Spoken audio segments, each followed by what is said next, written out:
to assume that if you are watching this right now, you are a woman and you're smart, you're successful, you love God, and you've done at least some form of inner work and self development, uh, therapy, journaling, reading books, listening to podcasts, all of that.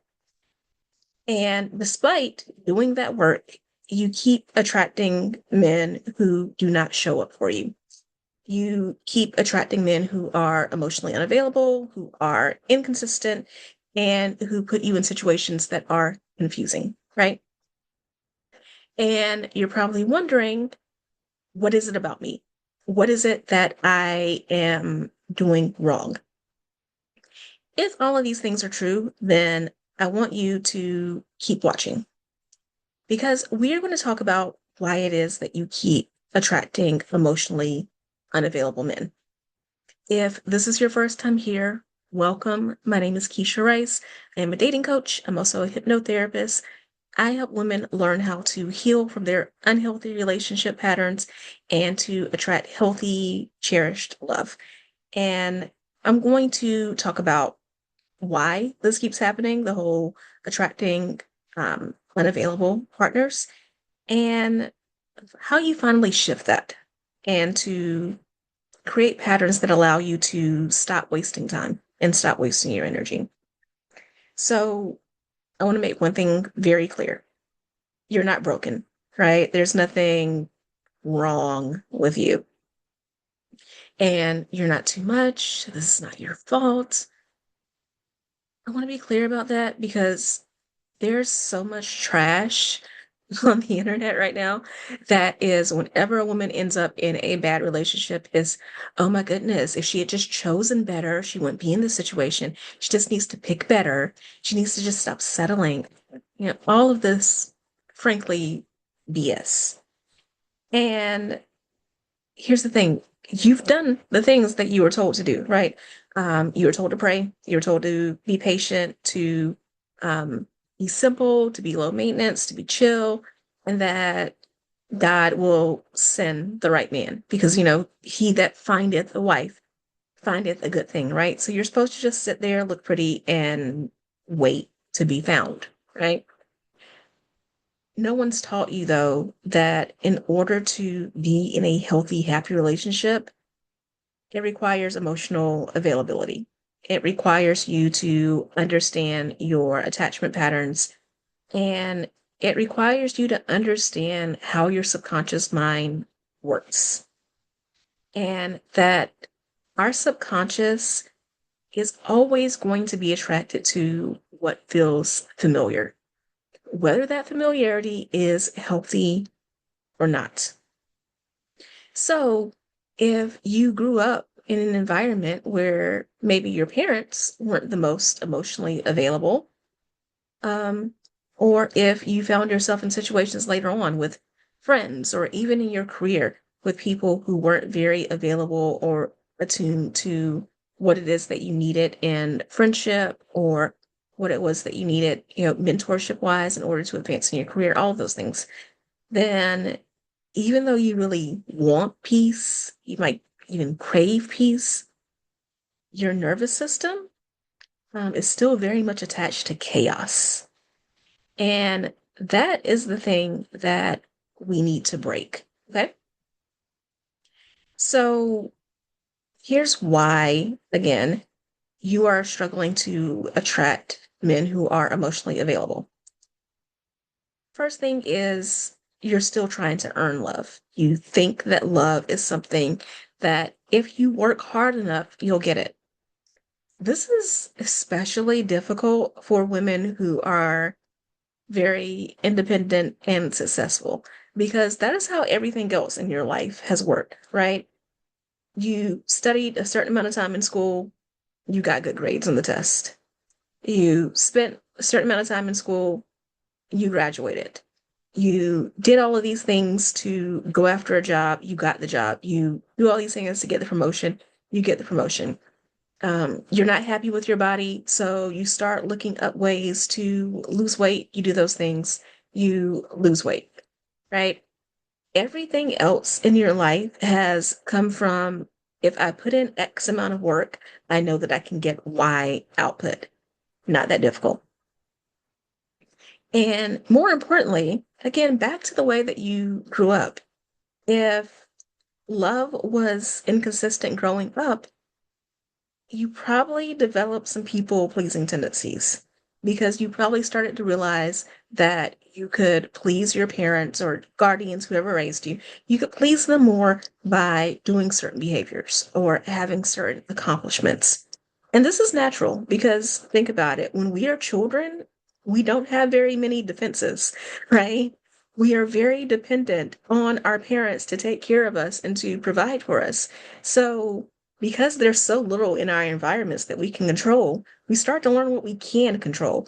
We learn that if I get good grades, my parents will be proud of me and take me to get ice cream or whatever. So we start developing that habit very early of, okay, if I do these things, then I get some form of love.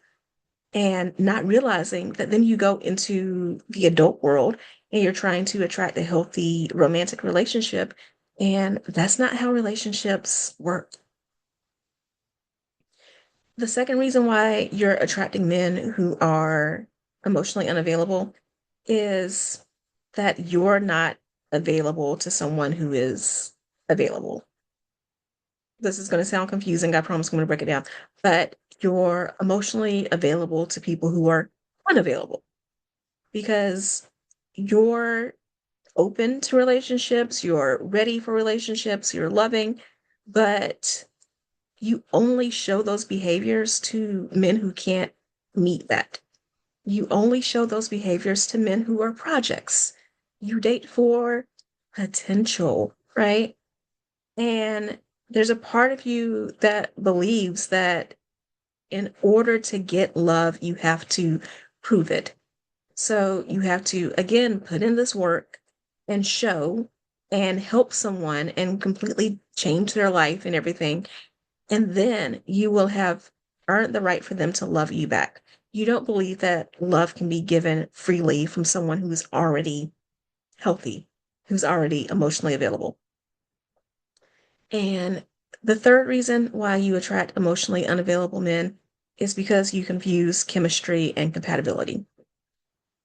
This is one of my personal biggest pet peeves is that when I work with women, they place such an emphasis on chemistry.